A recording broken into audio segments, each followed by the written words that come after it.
Welcome and Merry Christmas to Breaking Biscuits. Today is our highlight reel for our podcast, and we've got tidbits of gold nuggets throughout this podcast, so stay tuned.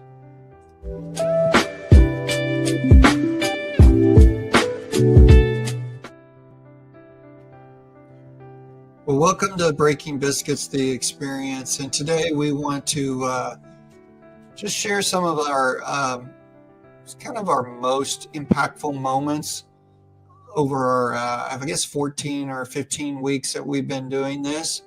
So we've got several things, several excerpts we'd like to share with you. So let's start out with our very first episode was on the love bomb.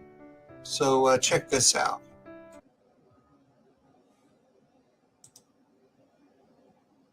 Well, me and my wife learned, she told me one day, we've been taught, if you've been in church world like us our whole life, you've been taught to deny yourself, take up your cross and follow, but it's never been really explained what that means. We just thought it meant deny ourselves of everything. And my wife said, what we've been doing is neglecting ourselves. It doesn't say deny yourself, it says neglect, we've been neglecting ourselves. In other words, we don't even claim what we need and what we want and what we desire. And we wound up taking whatever comes in our path and we accept it as love because we're trying to be supportive. And while you were talking, I really realized since love bombing is some form of manipulation and control, do you know that probably we learned it as kids? Next, we continue our discussion on love bombing, but we talk about image management. So stay tuned and listen to this snippet of truth. No, I don't know if that makes sense. To your point, it's creating an image of yourself that you think will be more accepted and therefore more love, because it still goes back to that foundation. Our need inside of us is to be fully accepted and fully loved. So we therefore create an image that we think puts us into a position to receive that. The problem, it first doesn't work. And what I've learned, even in my business life, and we don't have time to share it today, but maybe we'll share it in future podcasts, I've actually learned that vulnerability in the business community, if done the right way, it is a superpower there as well. Next, our favorite subject on anger and vulnerability. Listen to this clip and see if you recall this discussion.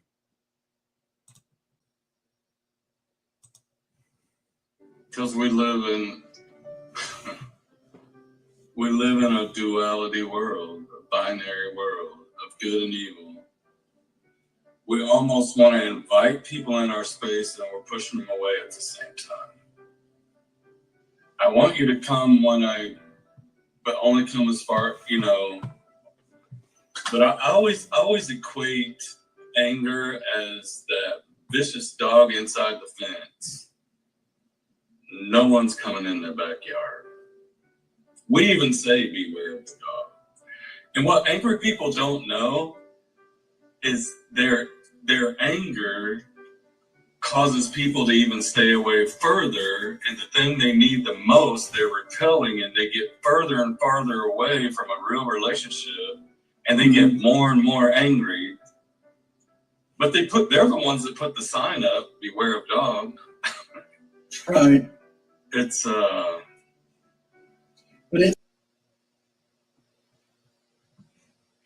Next, let's listen as we discuss the shame cycle.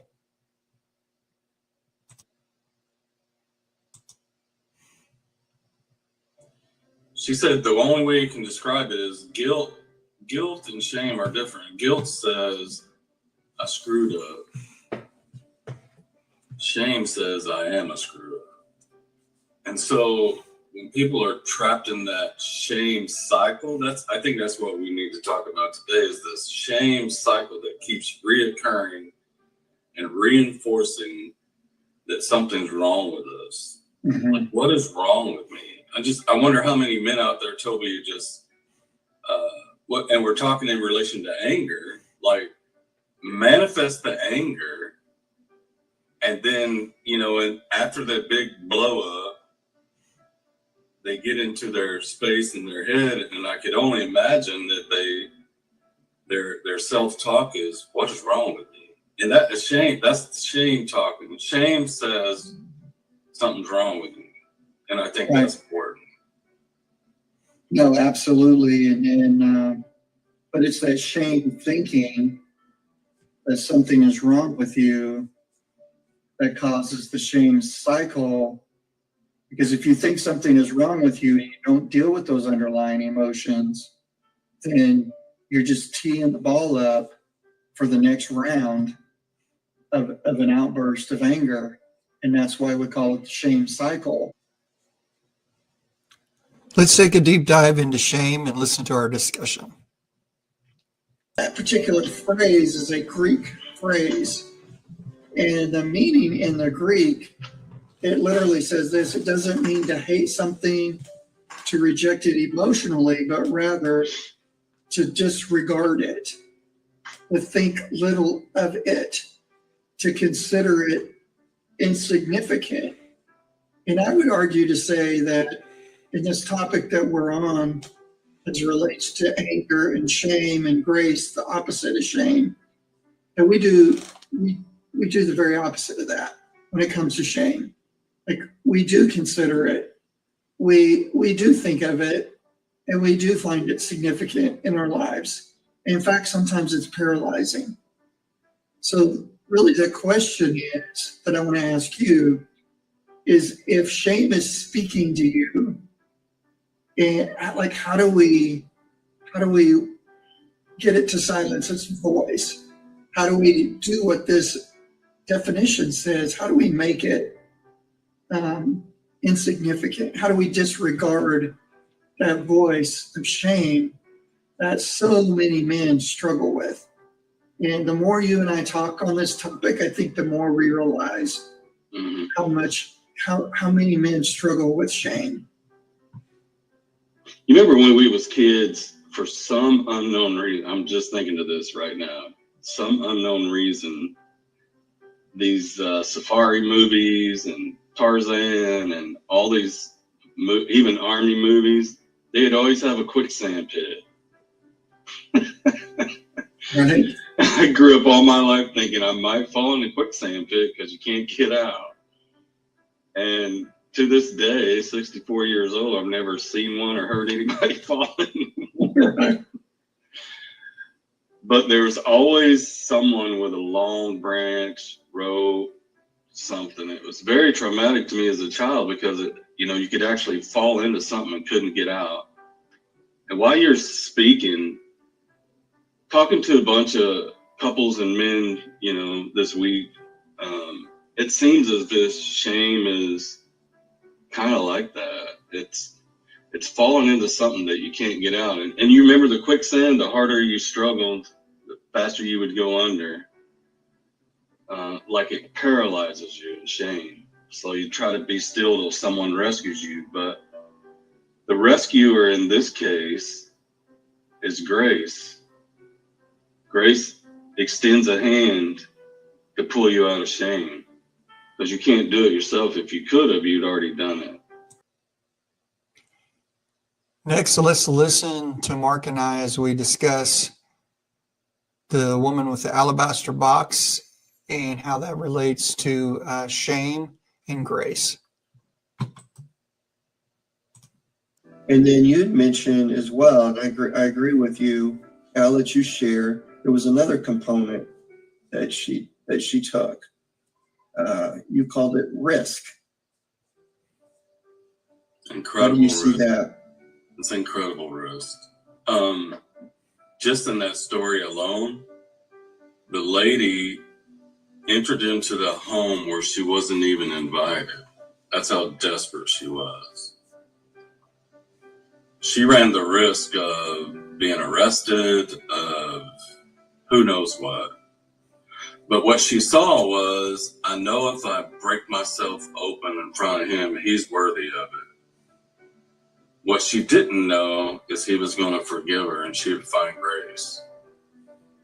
And I think that's the metaphor or the story or the purpose for our talk is when you break yourself open like that, you tap into a realm of grace because Paul said he gives grace to the humble. You can't get any more humble than breaking your heart open and go, I got this mess going on. I'm not a mess, but I'm in a shame storm. So there is a risk involved, but the reward. So I want to ask you, I'm just sitting here thinking while we're talking, and, by the way, if you look. Next up, Mark and I discuss the fathering spirit. Take a listen to this. Good stuff. In Jewish culture, the mother nurtures the children, the sons especially, till they're 13, and then they have this, what that's called? I don't. Bar mitzvah. Yeah, they have a bar mitzvah, and they graduate from the mom to the dad. Now the dad takes them under their wing and starts. But there's something to that about having identity and purpose. And I love what you said at the very first, is when Jesus started his ministry, he got baptized by John. When he came out of the water, there was a booming voice of God, the Father, that said, "This is my son, and I am well pleased in him." That gives you enough energy to do anything forever. Yeah, it really does. It's like a motivate. We talk vulnerability as a superpower. It's like a motivational superpower to get affirmation, from your father. I know my own experience. Listen now as we discuss the spirit of adoption and spiritual fathers.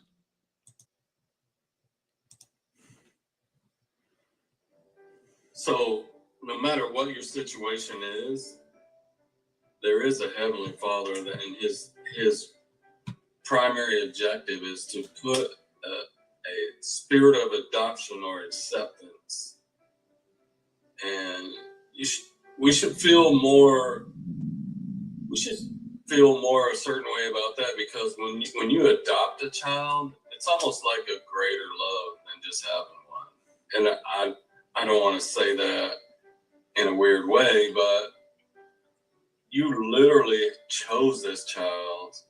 You literally said, I'm going to take this child out of this orphan state and bring him into family and let him live as my own. And if that's the kingdom, I'm going to bring you in and let you live as my own son.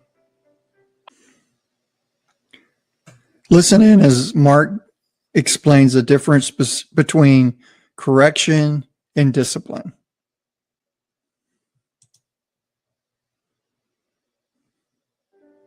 But I want to speak to that correction. A lot of the families that we coach, I try to coach them to, when they discipline their children, to not punish them but correct them, because God doesn't punish us, he corrects us. And you can tell how they were raised by how they view God. So every father listening should understand you are painting a picture for your children of how they're going to view God. Is he going to punish us for our wrongdoing? Discipline for sure. Or is he going to correct and teach us the right way? And be patient. And it's no mystery, Toby. When a couple comes to us and the man's very angry, we've covered that before, I automatically know it's the father's fault. His father's fault. 100%. Listen as we discuss gratefulness in our Thanksgiving podcast. We talked a little bit about humility in the past. And when I think about gratefulness, I think about kind of the same lane you're in, is the people that are around me in my life. Am I grateful for them? And then if I am, do I tell them? And then when you think about vulnerability, you have to be vulnerable to be grateful, because you get to kind of drop the walls and begin to speak from the heart and say, especially in a relationship, right? So you and I were talking, earlier, and there's men that have difficulty just telling their wives they love them.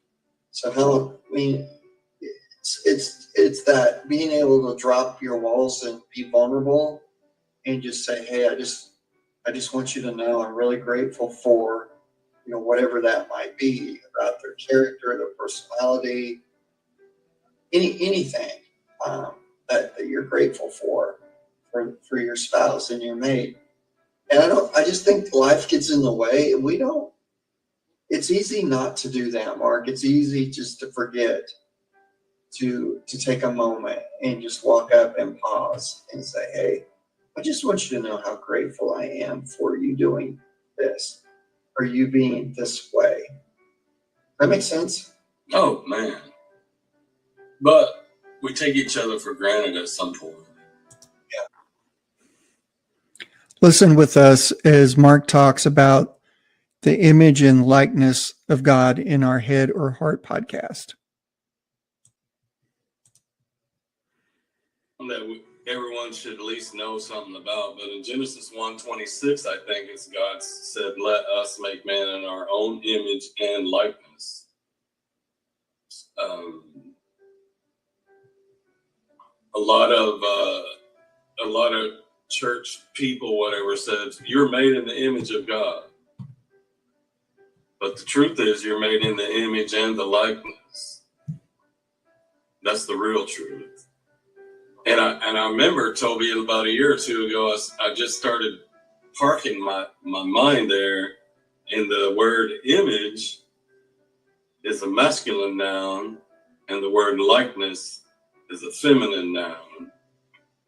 And I did research, and I said, does the Hebrew matter what's feminine and masculine? That's the beauty about the Hebrew language, is, in the Greek and all those things, is they have a connotation to it, like what they were really trying to mean there. And so when it says, let us make man in our own image, male and female made he them.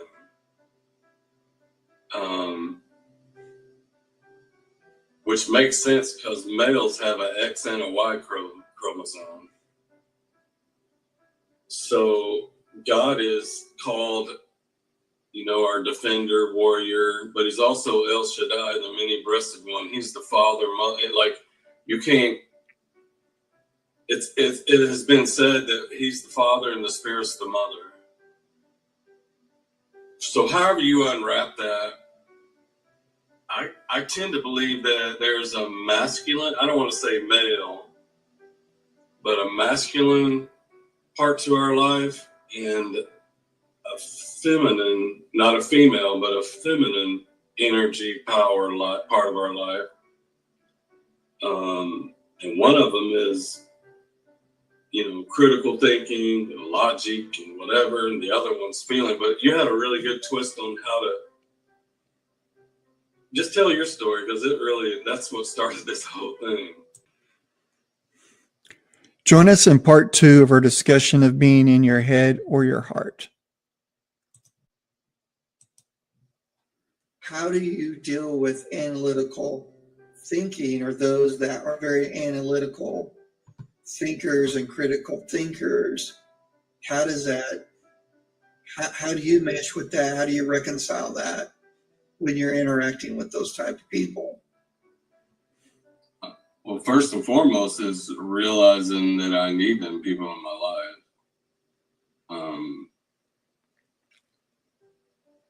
And second of all, I I don't expect everyone to be like me. And I think we should do that with our mates. I think we kind of feel like if you love me, you'd be like me. Yeah, good point. And that's not true. That's not true at all. And what I was thinking about yesterday, I was talking to my wife, it's like, we listened to this podcast and it said romance comes when one person unveils their soul to another. And that's not critical or emotional. That's a whole nother level. So when you get in this romance storm, this first love, this thing, you bypass all those, then you get together, start doing life and revert back to where you are. But I know who to call when I need analytical, critical thinking. I welcome it and cherish it, and I've adapted and learned how to be more that way. Make a plan my work. We can come to balance. I remember in Proverbs it says false balance is abomination. So there is a need for balance. In our last clip, we're going to talk about growth versus comfort and individual growth in particular.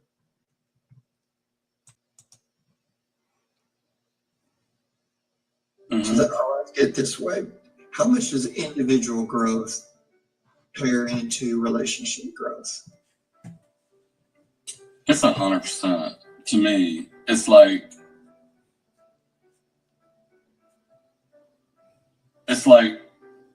what's introduced to me is this couple comes to us, me and Kelly, and it's like my trauma met your trauma. We made a bond, but we decided that we're never going to go there again, and we got this relationship.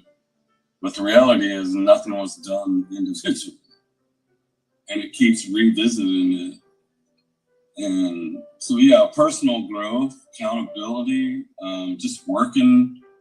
And when we say working through stuff, we always say working through stuff, but all we're doing is sharing our heart in a vulnerable, transparent way of what really happened and how we felt. And I don't know how to process it with someone that we trust enough that will guide us, not judge us, and not tell everybody. It's pretty much that simple, but it seems so complicated. People can't find that.